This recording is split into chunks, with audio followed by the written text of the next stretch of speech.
Hey, this is Judy, and I am going to be talking about creating rides. Creating rides and creating dark rides.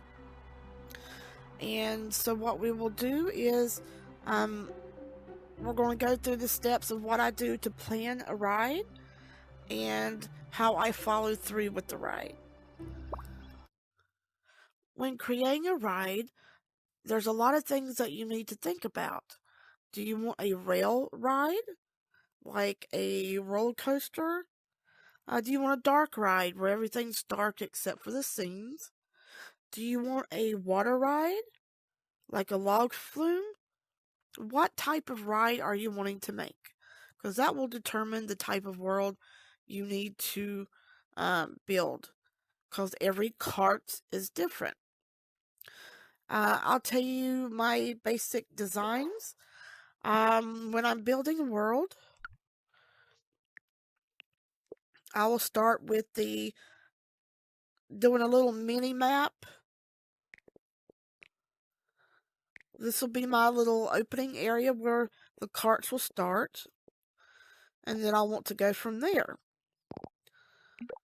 So do I want my first scene to be here?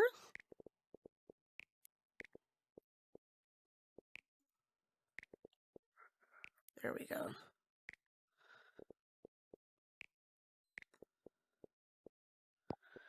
And then do I want to rotate it?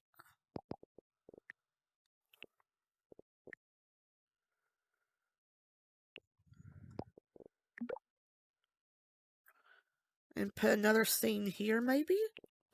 And so I'll keep going until I have a ride. And then I want to make sure that the scenes all end up going back to the beginning again, because you want to be a circle.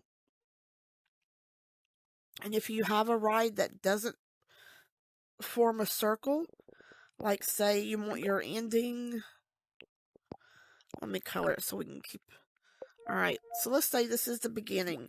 This is where you get on the carts, this little area here. And then we'll make this one red. This will be our stop. Let's say you make a ride where it does not completely do a circle. So when you're planning your ride, you still have to have the carts loop around, regardless if they get off here. So what happens is you will form what looks like a black wall, so they know that it doesn't continue, and then have the carts go through the wall and then loop back around. And you want the speed of the cart to quickly get back to here as soon as possible. It's very doable if you want to do that, but I just assume loop it back around and have like a lobby area with doors at the beginning.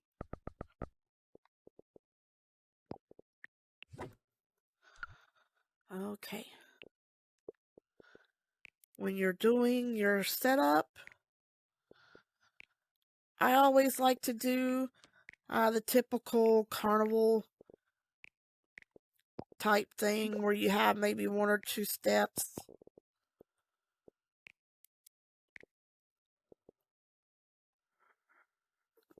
Now, my next ride I'm doing doesn't have this set up, but usually when I do a ride, I'll have two steps. And I'll show you why I'm doing this way in a minute. It all depends on your track.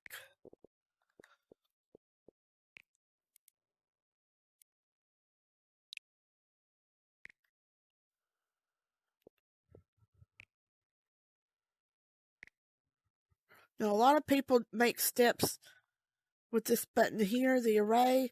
I have not mastered that, so I do not use that. Okay, so we have 3 steps.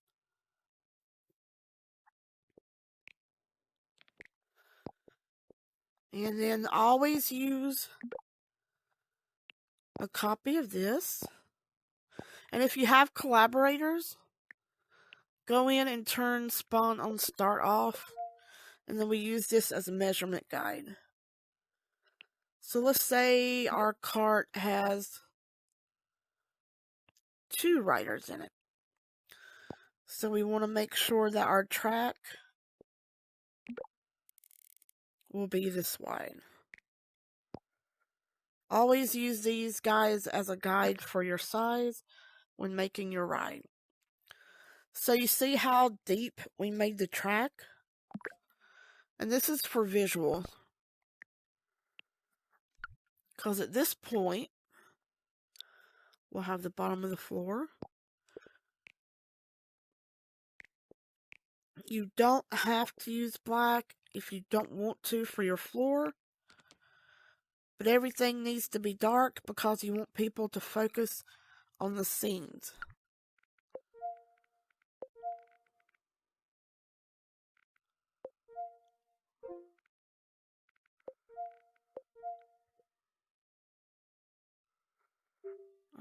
Want as close as black as we can get without being black.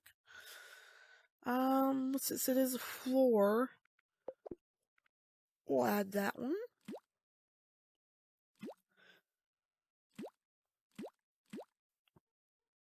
Okay. Now let's discuss tracks. If you want it to look like a actual ride, you don't want to put a lot of detail into your world as far as this, because you want detail in your scenes. And I usually don't put this little track bar into the ride, just I only use it at the starting and ending of the ride. Okay. And then we will do metal and white. Oh, I need to go higher than that. There we go. Okay. So now we have our track. Now this is only if you are doing a ride like this. If you are doing a water ride, we'll just put another square over it. You won't use the rail. My only suggestion is you do this.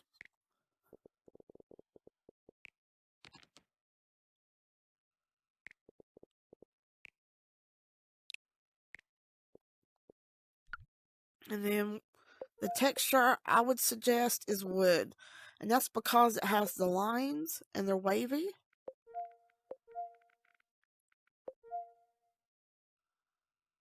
Okay, we don't want to do metal. So we have our water flow where it looks like it's flowing in a direction. And then we'll go to gizmos and get a particle. With water, so in case your feet area goes into that, depending on your boat, you will want to turn collidable off on the water only. And then of course we want to put vertical lines, looping.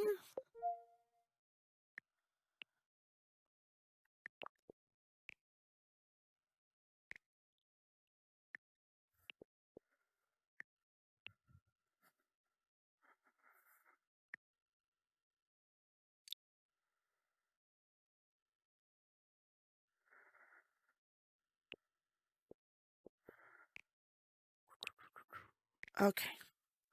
So now you have your water flow for your ride. And this is if you're doing a boat themed instead of the cart on the rail. Now if you want to be extra creative,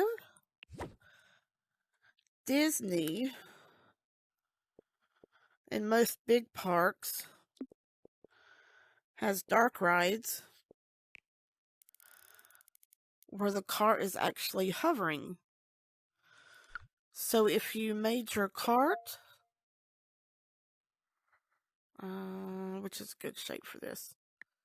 Alright. So we'll make a quick cart.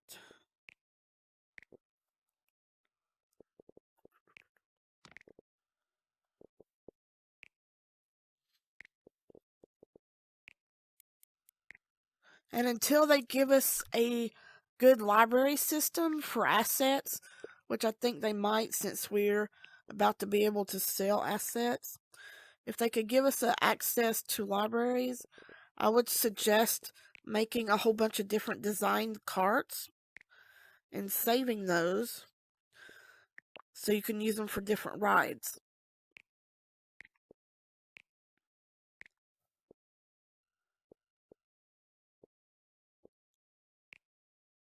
There you go. Okay. So let's just say we're making a cart.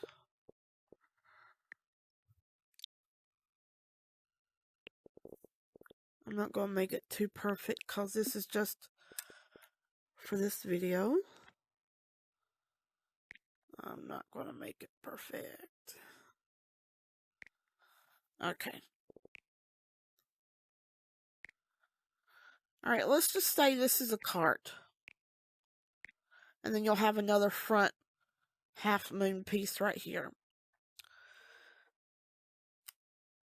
Our rail is not on the ground. It's actually above. You would have to be careful when you are doing the waypoints, so that if you rotate it, make sure you have the curve to match that. And this is just my suggestion for doing an overhead cart.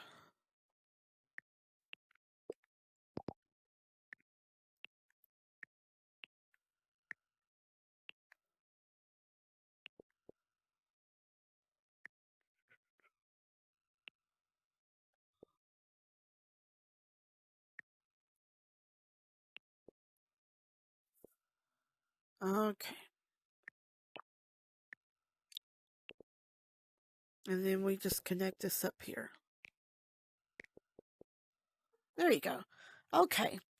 So now you have your overhead cart.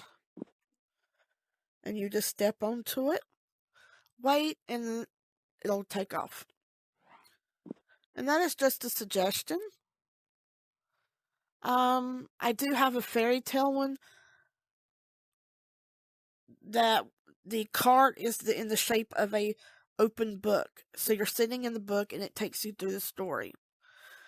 You could come up with all different kind of carts, or buggies, or whatever you want. Make it cool. Let your inspiration take you where it wants to.